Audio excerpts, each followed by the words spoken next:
Masaya kasi ang puso. Kim Chu, walang galit or sama ng loob kanino pa man.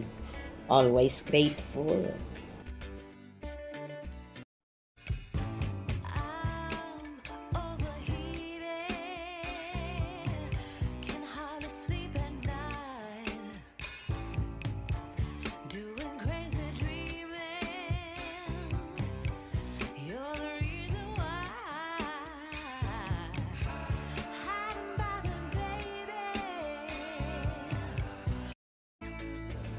Feeling recharged, grounded, and deeply grateful.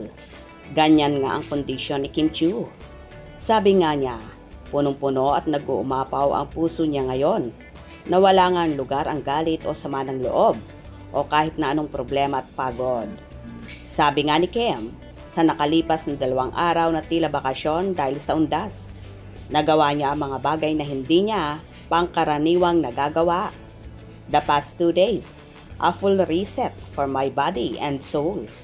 Great hours of sleep, grocery run, movie marathon, good food, self-care and laughter with my niece.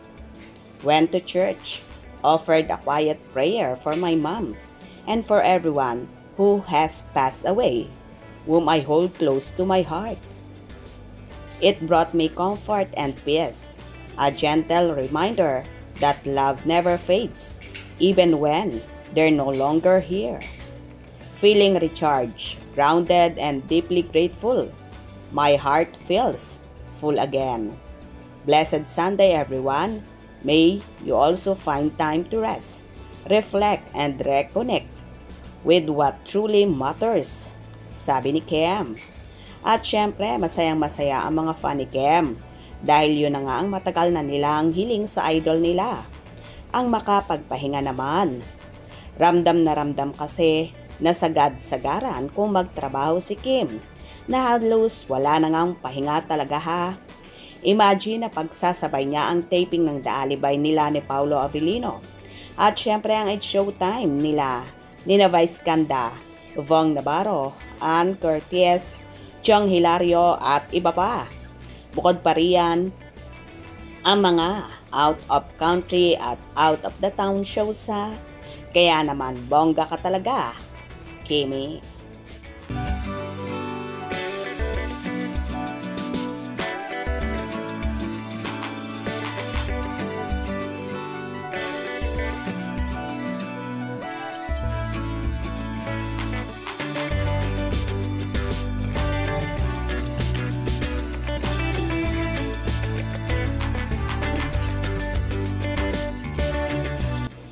Ito ang maganda kay Kimi.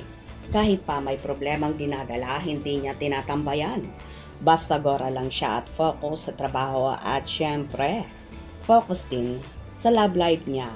Kaya naman lalo siyang tumatatag at tumatapang dahil merong taong nasa likod niya ang nag-a-advise at syempre, nag-aalaga at nagmamahal sa kanya, si Papi Paolo Avellino. Kaya naman magaan. Nadadala ni Kimi ang family problem niya. Iba talaga kapag in love at may inspirasyon sa buhay. Nakakaya trabaho man yan or usaping pamilya. Tama ba ako mga kakimpaw? Hope you enjoyed. Please subscribe for more info.